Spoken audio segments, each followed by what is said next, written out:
એ ભાઈ તારી પાર્ટી શોધવા નથી બેઠો, હું ચીઝ પકોડા ખાવા બેઠો છું. ચાલ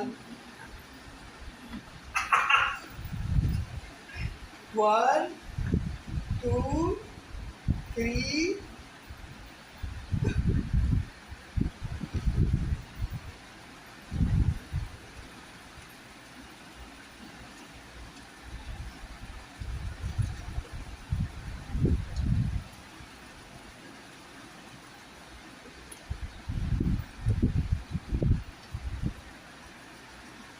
પકોડા છે ને, આ પકોડા તો નથી જ પહેલા. શું છે? આ બ્રેડ પકોડા બનાવવામાં આવ્યા છે અમારા ઘરેથી. શ્રીમતી શ્રી ભૂમિકા દેવીના હાથોથી બનેલા છે. એટલે પહેલા તો પકોડા તો છે જ નહીં, તમે એ ભૂલી જ જાઓ કે આ પકોડા છે. બરાબર. તો શું છે? એના હાથમાં આવ્યું એટલે આ વસ્તુ એને 10 ગણું કામ કરતું થઈ છે. બરાબર. હવે બીજી વાત કરીએ એના ટેસ્ટની.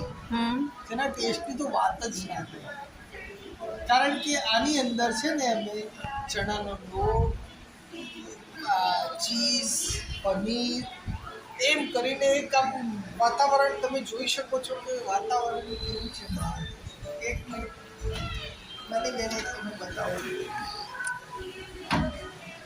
જોઈ શકો છો વાતાવરણ કેવું છે ને, આમ વરસાદ આવતો હોય, એ મારા બાપલિયા વરસાદ આવતો હોય ને પકોડો જતો હોય. અમને ચીઝ બતાવશો કે કઈ ટાઈપનું ચીઝ નાખવામાં આવે છે? આની અંદર ચીઝ તો હું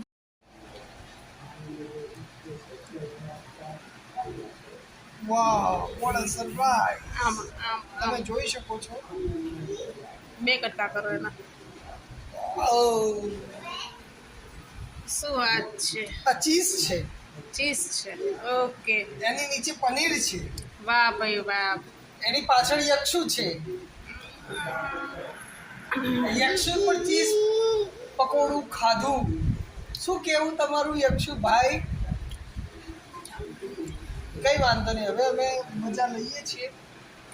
મોસમની મજા લો છો? હા, મોસમની મજા સાથે bread pakoda, cheese pakoda. Bread pakoda તો કહેવાય જ નહીં આવે. Cheese bread pakoda. અને બાપુ ગાંધીનગર હોય મારો બાપ, આમાં કઈ ઘટે બીજું.